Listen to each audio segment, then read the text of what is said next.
Welcome to my YouTube channel accounts for math. तो दोस्तों आज की इस वीडियो में हम सीखने वाले हैं कि हम बैंक लोन का ईएमआई कैसे निकालते हैं। तो टाइम को ज्यादा वेस्ट नहीं करते हुए चलते हैं अपनी वीडियो में। लेकिन उससे पहले आपको समझना पड़ेगा, जब भी आप मार्केट से पैसा उधार लेते हैं, मतलब आपने बाजार से पैसा उधार लिया, मान लेते हैं हमने 50,000 रुपया उधार लिया, तो देखिए उसकी ब्याज की दर अलग चल रही है।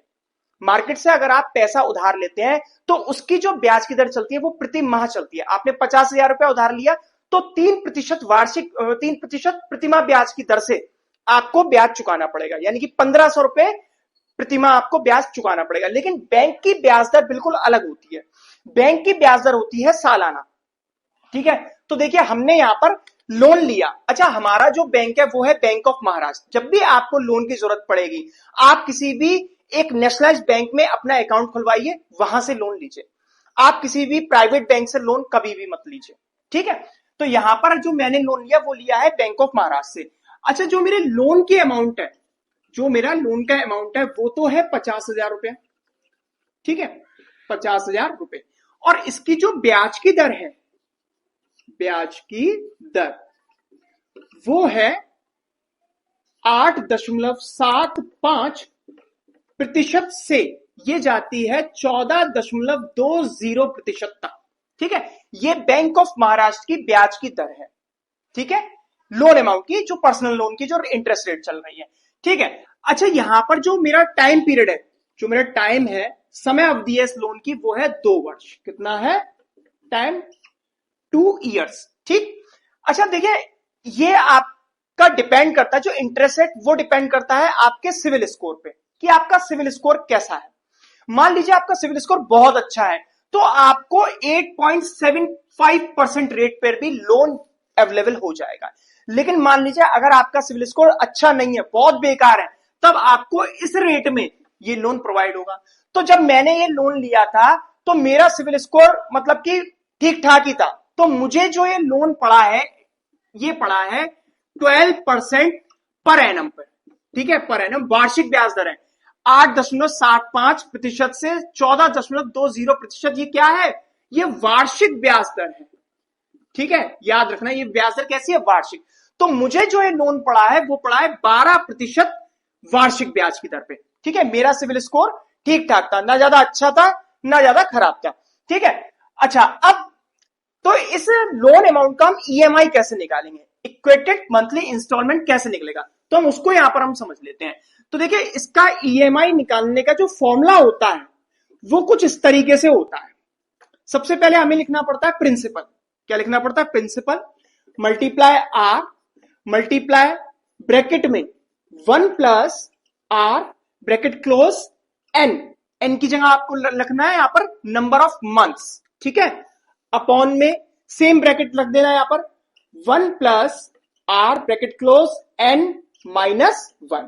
ठीक है, ये है हमारे ईएमआई कैलकुलेट करने का फॉर्मूला। अब इस फॉर्मूले को हम ड्राइव कैसे करेंगे उसको और समझ लेते हैं। तो देखिए प्रिंसिपल की जगह पे आपको क्या रखना है? प्रिंसिपल की जगह पे आपको रखना है लोन अमाउंट, कि आपने बैंक से कितना लोन लिया है। तो देखिए हमने जो लोन लिया बैंक से वो लिया है 50,000 रुपए, तो प्रिंसिपल की जगह पे हम रख लेते हैं 50,000 रुपए।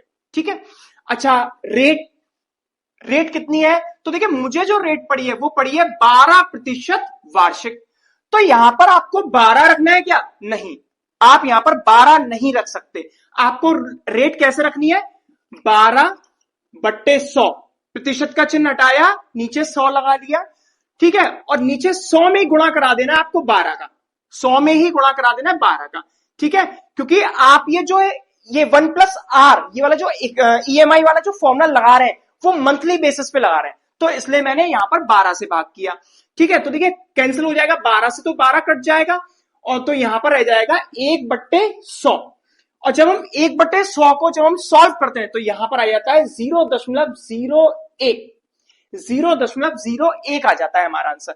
तो यहां पर हम रख लेते हैं आर की जगह पे 0.01। सही है, गुणा करते हैं, ब्रैकेट बना लेते हैं, 1 प्लस आर की जगह पे same amount 0.01 bracket close N की जगह पे। तो देखिए एन 2 वर्ष का टाइम पीरियड है, तो 2 वर्ष में हमारे कितने महीने बने? 24 महीने। तो यहां पर हम रख लेते हैं 24, एन की जगह पे 24 रख लिया, अपॉन में सेम डिजिट रख लेंगे यहां पर 1 प्लस 0.01 ब्रैकेट क्लोज 24 माइनस 1। ठीक, थोड़ा सा और सॉल्व करते हैं। तो देखिए 50,000 का गुणा जब आप 0.01 में करेंगे तो यहां पर आपका आंसर आ जाएगा 500। ठीक है, क्योंकि देखिए पॉइंट के बाद नीचे 2 जीरो आ जाएंगे, 2 जीरो से 2 जीरो काट देंगे और आपके पास क्या बचेगा 500। ठीक, 500 आ गया गुणा। ठीक है, तो ये वाली वैल्यू क्या हो जाएगी, ये वाली वैल्यू बनेगी 1.01 ब्रैकेट क्लोज 24। सही है, सेम वैल्यू ये वाली भी बन जाएगी 1.01 ब्रैकेट क्लोज 24 माइनस 1। सही है, थोड़ा सा और सॉल्व करते हैं इसको। तो देखिए यहां पर हम रख लेते हैं 500 गुणा। अब आपको 1.01 वाली वैल्यू को सॉल्व करना है। इसकी पावर कितनी है 24। अब आप इसको सॉल्व कैसे करेंगे, 1.01 का अगर आप 24 बार गुणा करेंगे 1.01 1.01, ठीक है, कैलकुलेटर में भी करेंगे तो उसमें भी आपको दिक्कत होगी। लेकिन केवल एक ऐसा तरीका है जिससे आप 1.01 को 24 टाइम्स मल्टीप्लाई भी कर सकते हैं और आपका आंसर सही आने वाला है। कैसे समझते हैं, तो देखिए सबसे पहले आपको क्या करना है, लिखना है यहां पर कैलकुलेटर में 1.01। ठीक है, मल्टीप्लाई वाला साइन को पुश करना है, फिर से लिखना है 1.01। 2 बार गुणा किया, आंसर क्या आ गया, आंसर आया 1.0201। 2 बार गुणा करने पे आ गया। ठीक है, फिर हम इस वाले इक्वल वाले बटन को बस आपको दबाना है। 3 बार गुणा करने पे ये हो गया 4 5 6 7 8 9 10 11 12 13 14 15 16 17 18 19 20 21 22 23 24। 24 बार में हमारा आंसर क्या आ रहा है 1.2697। हमारा 24 बार में सॉल्व करने पर आंसर क्या आ रहा है 1.2697। ठीक है, 24 बार में गुणा करने पर हमारा आंसर ये आ गया। अब आपको क्या करना है, इसके नीचे भी सेम डिजिट लिखनी है। क्यों, क्योंकि 1.01 नीचे भी दे रखा है, 1.01 की पावर 24। तो यहां पर हम रख लेते हैं 1.2697 माइनस 1। सही है, सॉल्व करते हैं तो ये हो जाएगा 500 गुणा 1.2697। ठीक है, अपॉन में 1.2697 में से आप माइनस कर दीजिए 1 को, तो आपका आंसर क्या आता है 0.2697। सही है, पॉइंट के बाद कितने नंबर है 4 नंबर, यहां पर पॉइंट के बाद कितने नंबर है 4 नंबर। ठीक है, इस वाले पॉइंट से इस वाले पॉइंट को कैंसिल कर दीजिए। ठीक है, तो यहां पर जब हम 500 गुणा करते हैं 12,697 में, भाई पॉइंट तो कट चुका ना, अब ये क्या डिजिट रह गई 12,697। यहां पर हम सॉल्व कर लेते हैं इसको।